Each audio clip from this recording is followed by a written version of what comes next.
జ్యోతి ఏమైందమ్మా?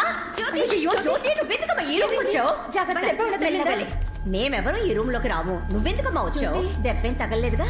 ఏమైంది జ్యోతి? నీకు ఇక్కడేం పని? అమ్మ వాయిస్ విన్నాను. ఏంటి వాగుతున్నావు? ఆగలేదు. ఈ టేప్ రికార్డర్ నుంచి అమ్మ వాయిస్ పారేస్తాను అవతలకి. ఇలాంటి పనులు చేయడం వల్లే నువ్వు ఇక్కడ ఉండడం నాకు అస్సలు ఇష్టం లేదు. ఇక్కడి నుంచి పో బయటికి. ఏంట్రా తనే ఏదో చూసి భయపడుతోంది. దానికి సపోర్ట్ చేసి ఎవరు మాట్లాడినా వాళ్ళు కూడా బయటికి వెళ్ళిపోవచ్చు. పో బయటికి, బయటికి పో. రే కాళీ, ముందు రూమ్కి తాళం వేరా.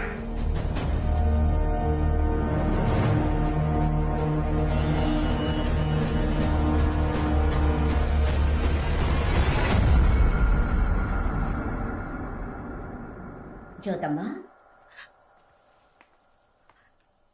ఏడవకమ్మా. నీకు మీ నాన్న సంగతి తెలిసిందే కదా. ఎందుకత్తయ్య, మా నాన్నకి నా మీద మాత్రం ఎందుకింత ద్వేషం? అయ్యో, అది ద్వేషం కాదమ్మా. వాడికి మీ అమ్మ మీద ఉన్న ఆశ. 24 ఏళ్ల క్రితం మన ఊరి వైద్యులు, అదే మన శివాలయం పూజారి, వాళ్ళ అబ్బాయి పెళ్లికి ఊరు జమీందారు కాబట్టి పెళ్లి పెద్దగా మీ నాన్న వెళ్ళాడు. మాంగళ్యం మీ చేత్తో తీసి ఉన్నాయి.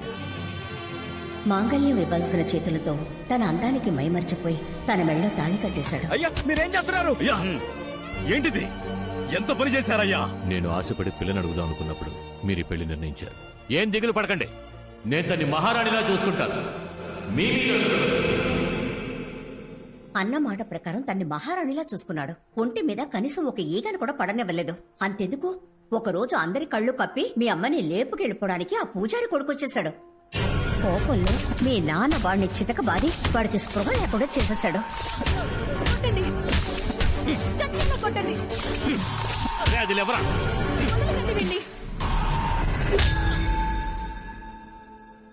ఎంతో ఆశగా పెళ్లి చేసుకున్నాడు గనక ప్రసవంలో నువ్వు పుట్టగానే తను చనిపోయేసరికి మీ నాన్న తట్టుకోలేకపోయాడమ్మా.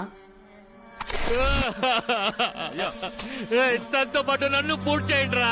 అంతఃపురం వారసురాలు యువరాణి కోసమైనా మీరు ధైర్యంగా ఉండాలి కదా.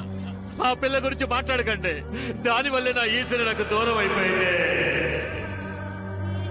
తన మీద పెంచుకున్న ప్రేమ నీ మీద కోపంగా మారిపోయింది. కొద్ది రోజుల్లో మావయ్య గారి మనసు మారిపోతుంది జ్యోతి. నువ్వు దిగులు పడకుండా నిద్రపో, సరేనా?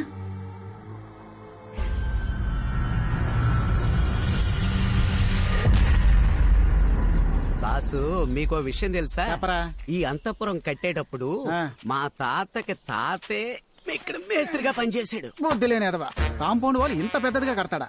రేయ్, ఏంట్రా ఇసిరేసిన బ్యాగ్ కనపడడం లేదు? బాస్, 10 కేజీల బంగారం బాస్. ఏదో కష్టపడి సంపాదించిన వాళ్ళు అంత ఎమోషన్ అయిపోతున్నావు. ముందు బ్యాగ్ ఎతకరా. రేయ్, మీరు ఇక్కడేం చేస్తున్నారా? అన్నా, నేను ఇక్కడ పెట్టిన బ్యాగ్ కనపడడం లేదన్నా. దాన్ని టిక్ టాక్ సరళకు తీసుకెళ్ళింది. అదెందుకు అడుగుతున్నా? ఓరి దొంగ మహాలారా, ఎవరు లేనప్పుడు అంతపురంలో దొంగతనానికి వచ్చారా? అయితే ఎవరు లేరన్నా. రండి, మీ పని చెప్తాను. అన్నా, నీకు కావాలంటే గుండు కొబ్బరి నూనె కొనిస్తాను. అంతా ఆ కాలంలో చేసిన వైరింగ్ బాబు. ఎప్పుడు ఎవరికి షాక్ కొడుతుందో అని భయంగా ఉంది. అలాగే మేడం, నేను చూసుకుంటా. తమ్ముడు ప్లంబర్ చెప్పినట్టు 5 రోజుల్లో పని పూర్తి చేస్తావుగా? అయ్యో, వాళ్ళ తాత ముత్తాతలే మన బంగ్లాలో పనిచేశారు, వాళ్ళకి తెలియదా? ఒక ఎలక్ట్రీషియన్ బాడీని ఎంత ఫిట్ గా మెయింటైన్ చేస్తున్నాడో చూడండి. మీరు ఉన్నారు పప్పు సుద్దలాగా. పప్పు సుద్దా? ఏమా, ఎవరైనా కొట్టారా? నీ ఒళ్ళంతా వాచిపోయి ఉంది. Excise sir. ఇవన్నీ ఒరిజినలా? ఒకసారి నొక్కి చూడండి మేడం. షాక్ కొడుతుంది, షాక్ కొడుతుంది. వాడు నొక్కు అన్నప్పుడు కూడా నేనేం ఫీల్ అవ్వలేదు, కానీ దానికి నువ్వు రియాక్షన్ ఇచ్చావు చూడు, దానికి నా గుండె పీసులైపోయింది. నడవండి. చొక్కా వదిలే బాబా, ఆ బాక్స్ లేవు. రాఘవతో వచ్చారా? పోరా. ఈ బోడుగుంటోడికి బుర్ర లేదు, బొచ్చు లేదు, ఈజీగా మోసం చేసి పారేయచ్చు. అభిషేకం అంటే సలూన్ వైపు తొంగి చూడవా? జాగ్రత్త, తల్లో పిచ్చుకుని గూడు కడతాయి. మిమ్మల్ని ఆవిడ ఎగతాళి చేసింది కదా, నా కోపం వస్తుంది బాస్. అది ఇలా నవ్వుతూ చెప్తావా? నా బ్యాగ్ కొట్టేసి నన్నే ఎగతాళి చేస్తావా? మణి, దీంతో టైట్ చేయరా. ఏడ్రా, నిన్న పనులు పిలిస్తే రానని పెద్ద ఫోర్స్ కొట్టు. అది దొంగతనం వదిలేద్దాం అనుకుంటున్నా. ఏంటి ఈరోజు ఏం చెప్పినా నమ్మేస్తున్నారు? రాఘవా, అందుకే నీ దగ్గర పని నేర్చుకుందాను వచ్చానబ్బా. సూపర్ రా, నువ్వు రావడం వల్ల నాకు చాలా హెల్ప్ అవుతుంది. ఇక్కడ ఉండబోయే 5 రోజుల్లో తను ఎలాగైనా లైన్ లో పెట్టాలి. ఒక ఐడియా ఇవ్వరా? అప్పుడు 4 రోజులు టైం ఇస్తాను. అట్లాడుకురా, ఐడియా ఇవ్వరా? ఒక కవిత రాసివు బాబా. కవిత? నాకు రాదే, చాలా కష్టం. అందుకే కదా ఐడియా ఇచ్చింది. రే, నీకు రాని ఒక విషయాన్ని ఓ అమ్మాయి కోసం రప్పించి చేస్తే నీ లవ్ అప్పుడే అర్థమయ్యేది. మ్యాటర్ ఇదా? ఇది మంచి ఐడియా లాగే ఉంది. ఆలోచించడం మొదలెట్టాడు, రాసి పడదొబ్బితే. ఆడు కవిత కోసం ఆలోచించట్లా, ఎలా రాయాలా అని ఆలోచిస్తున్నాడు. దానికి 5 రోజులు పట్టుద్ది. ఆలోగా మన బ్యాగ్ కొట్టేద్దాం రా.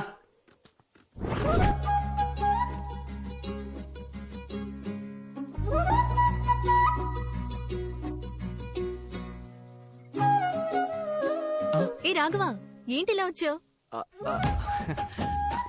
అంతపురంలో అన్నిటికీ ఆలినాలు నేనే కదా, ఇప్పుడు ఎలక్ట్రికల్ వర్క్, అందుకే. ఓ థ్యాంక్ గాడ్. కొంచెం ఈ టేప్ రికార్డర్ రిపేర్ చేసి పెట్టగలవా? ఎక్కువ డ్యామేజ్ అయినట్టుంది. కుదిరితే చేసి పెట్టు, లేదా వేరే మనిషిని చూసుకుంటా. నేను రిపేర్ చేస్తానులే గానీ అంత ముఖ్యమైనది ఏముంది ఇందులో? మా అమ్మ వాయిస్. నేను పుట్టిన తర్వాత మా అమ్మని చూడలేదు, దీని ద్వారానే ఆవిడ వాయిస్ వింటున్నా. ఓ అదే విషయం. సరే ఇవ్వు జ్యోతి, నేను రిపేర్ చేస్తాను. థ్యాంక్స్.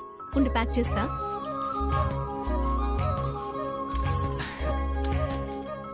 చిన్నతనంలో మన స్కూల్ చదువుకున్నంత జ్ఞాపకం ఉందా? 8th చదివేటప్పుడు నీ పక్కనే కూర్చునేదే మంజు. తను ఆ సోడా బుడ్డి రమేష్ లవ్ చేసి పెళ్లి చేసుకున్నారా? చేసుకున్నారంట. 10th అప్పుడు నీతో పాటు చదివిందే ఉమా, తను నా ఫ్రెండ్ బాలు కూడా లవ్ మ్యారేజ్ అంట. లేదే, ఉమా ఎవరో దేవరాజుని పెళ్లి చేసుకుని యూకేలో సెటిల్ అయింది. FB లో పెట్టింది. ఉమా విడిగా లవ్ మ్యారేజ్, నా ఫ్రెండ్ బాలు విడిగా లవ్ మ్యారేజ్. ఈ మ్యాటరే కన్వే చేయాలని నీతో ఏదో మాట్లాడాలనిపిస్తోంది, కానీ ఏం మాట్లాడాలో తెలియట్లా. సరే ఇదిగో, జాగ్రత్తగా రిపేర్ చేయి ప్లీజ్. నేను లైన్ లో పెడతానన్న నమ్మకం వచ్చేసింది. ఏంటి? దీన్ని రిపేర్ చేస్తాను అన్నా. పిలిచావా? లేదే. పిలిచావా అనుకున్నా. సరే పర్లా, నేను నాతోనే మాట్లాడుకుంటా.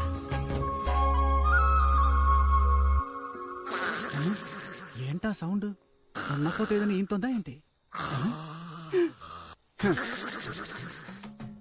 ముక్కులో ఉన్న వెంట్రుకంత బాడీయే ఉంది వీడికి, వీడు ముక్కుతో గురకెడతాడు. రేయ్ లేరా, రేయ్ రేయ్ లేవరా, లేవరా, టైం 12 అవుతోంది, డ్యూటీకి పోదాం పద. బాస్ అర్ధ నిద్రలోంచి లేపితే అర్ధ ఆయుష్ అంట, మీకు అల్ప ఆయుష్. ఎల్లి ముందు అప్పసగిన పక్షి పదం పూసుకొని.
ఎవరు?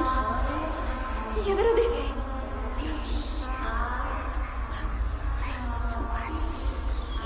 ఎవరిని అడుగుతున్నాగా?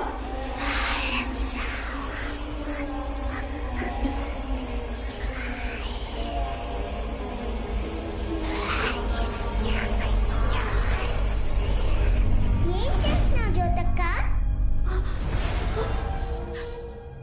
జ్యోతి పో! అమ్మా వెళ్ళిపో, ఇక్కడ నుంచి వద్దు. అమ్మా పో! శరపద.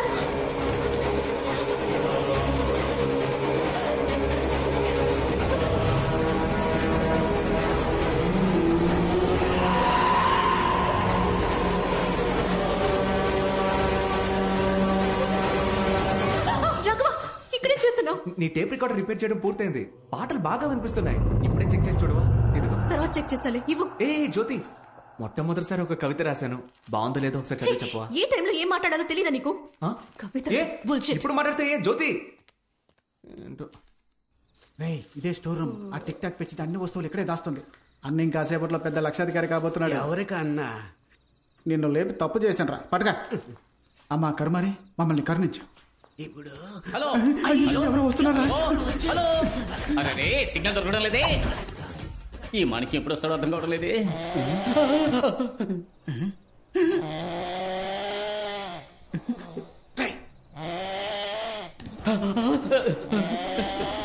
ఇక్కడ వాస్తు బాగలేదు.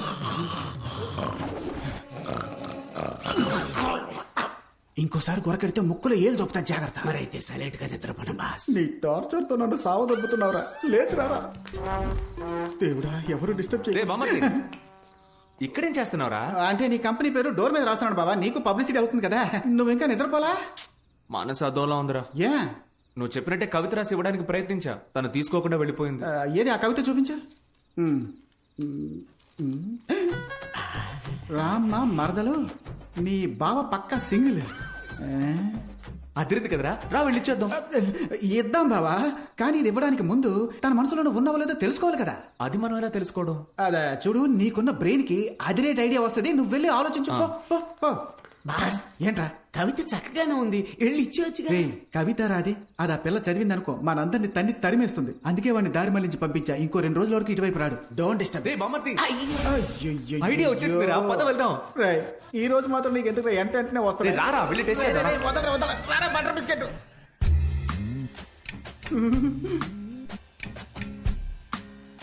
రాఘవా, రే బామర్ది చూసావా, నా పేరు చెప్పగానే డిస్టర్బ్ అయింది. అంటే తన మనసులో నేనున్నాననే అర్థం. దావ కొడితే ఎవరైనా డిస్టర్బ్ అవుతారా? ఏంటి ఒక ముల్లే ఉంది? ఓ టైం 12 అయిందా? ఈయన ఇంకా నిద్రపోలేదా? చిట్టి బాబు.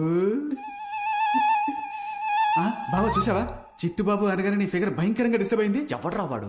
రే నీ ఫిగర్ మ్యాన్ అంత మొగుడు రా. చిట్టు బాబు దొల్ల కూడా దూపం వేస్తుంటే మేము ఇప్పుడే వచ్చేస్తాం. వాడి సంగతి తర్వాత చూసుకుందాం. చూడరా, తను నిద్రపోయే అందం చూస్తుంటే నా మనసులోని కవిత పొంగుకొస్తోంది. ఏది కొంచెం చెప్పు చూద్దాం. నీకు నిద్ర రావట్లేదా మళ్ళీ? మరదలు. రే కవి గారు కళ్ళు మూసారు, మనం వెళ్దాం పద. ఏమా ఏంజలు, అది నా పెళ్ళం రూమ్ కదా. గ్యాప్లో ఈ టెంపర్ డిపోకి ఎక్కడేం పని? తాకితే షాకే కొట్టేలా నీ సోకుతో మిస్టర్ చిట్టి బాబు సార్, నేను నేను మీతో కొంచెం మాట్లాడాలి. తను నా క్యాండిడేట్, ఇకపై మీరు తన్ని డిస్టర్బ్ చెయ్యనేకూడదు. ఏంట్రా నా డైలాగులన్నీ నువ్వు చెబుతున్నావు? నేను తలుచుకుంటే నీ కాంట్రాక్ట్ ని ఇప్పుడే క్యాన్సిల్ చేసి పారేయగలనని నీకు తెలుసా? తెలీదు. ఇప్పుడు చెప్తున్నాను విను. నేను తలుచుకుంటే ఇప్పుడే నిన్ను ఈ ఇంటి నుండి తరిమేయగా. తరిమి కొడతారా? ఇంకెప్పటికీ నన్ను ముట్టుకోకండి. ఎప్పటికైనా ఒక పిల్లికి కూడా నా ఫీల్ అర్థమవుతుంది. నేను మాణిక్యం, నీకోసం దెయ్యం వేషంలో వచ్చాను.